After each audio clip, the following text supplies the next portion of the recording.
Hey folks, thanks for checking out this video. Robert, the narrator here. This video will be my last video in my 3 video series talking about the core mechanics of my tabletop role-playing game, Peace the RPG.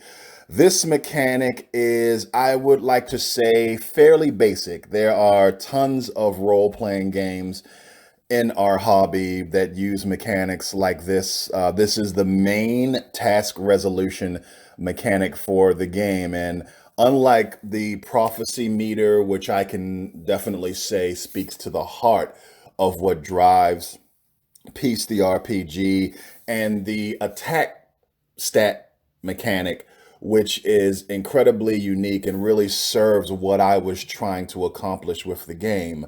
The attribute core mechanic is fairly straightforward, and as I said, very common in the in role-playing games in the hobby. Now, if I have to say that there's a unique aspect about the attribute mechanic in Peace, is that there is not an attribute plus skill paradigm in Peace.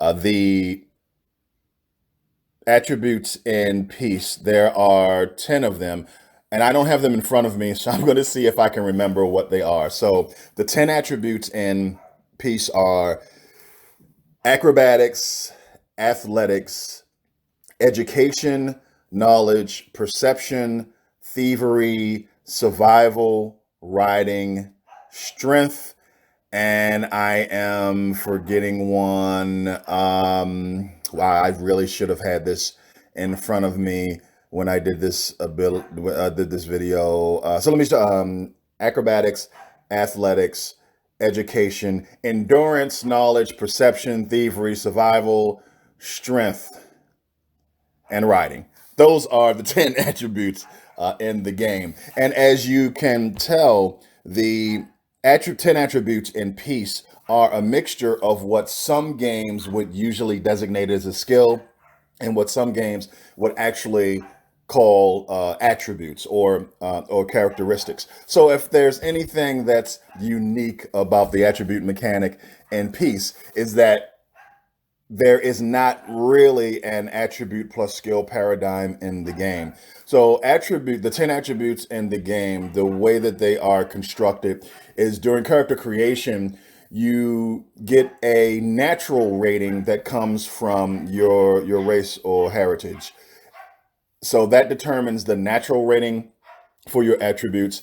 And then a little bit later in character creation, you get to assign points under what's called the trained rating. And you combine your natural rating with what you have trained, and that gives you your total rating. And it's very straightforward when you want to do something in the game, like climb a wall or break down a door or recall some knowledge. You roll 2d6. Don't forget the fate die. As I explained in my previous video, whenever you make an attribute check, a damage check, or an attack stat roll, one of the die you roll should probably be a different color and be designated as the fate die, and that die explodes. So you roll 2d6.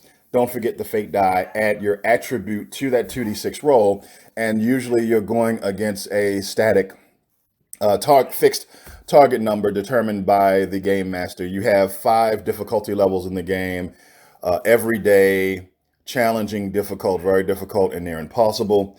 And the target numbers associated with it is everyday is 10, challenging is 12, difficult is 14, very difficult is 16, and near impossible is 22. Excuse me. If you are going against a living, breathing target, for instance, if you were in an arm wrestling contest or a race or something like that, let's say you're in a race, that would be athletics. You would roll your athletics against your opponent's athletics. Highest roll, total roll wins. So as you can tell, this task resolution mechanic is very simple, but I think it's interesting that there is not a attribute plus skill paradigm in Peace. If I have to try to talk about a unique aspect of the system. Another aspect of the attribute system is, of course, all of the attributes cover a wide range of categories. For instance, perception covers detecting ambush, detecting someone's drive, search, detecting traps. So the game also has specializations.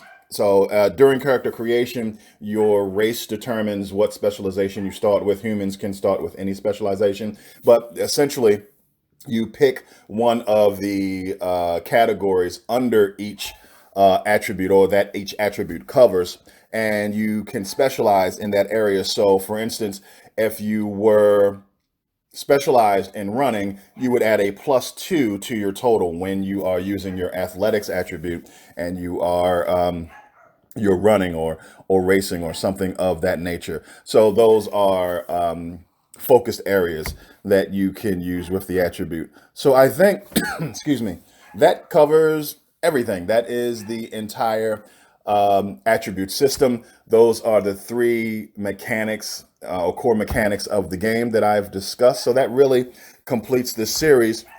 Thank you for checking out this video. So just to let you know where this leaves everything, as I've mentioned in previous videos, the PDF for the basic edition of my role-playing game is online. It'll be in the PDF will be in the description below, as well as the file for a fillable hero sheet for my game. Over the last 2.5, 3 months, I have done, let's see, excuse me, 5, 8. I've done somewhere in the neighborhood of 10 to 12 videos, including 5 articles that I have put on the Facebook page for the game, facebook.com/Peace the RPG, discussing the origins of the game, the design philosophies, and where I think Peace is really different and brings kind of a different experience to the hobby. So I have exhaustively at this point discussed the origins of the game, the mechanics, and finally, of course, put out a PDF. So where does that leave Peace?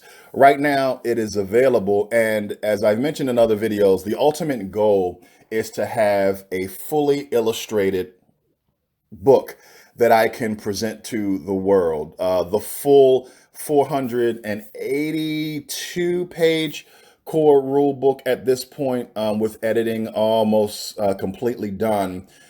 I want it completely illustrated, and the only way that I'm going to be able to do that is to kickstart the game. But of course, before I can offer a Kickstarter to the great hobbyist out there, I have to build community, and that's what all of these videos and articles and this basic edition of the game is set to do, to see if this game is interesting enough to enough people to complete the game. So please check out the PDF.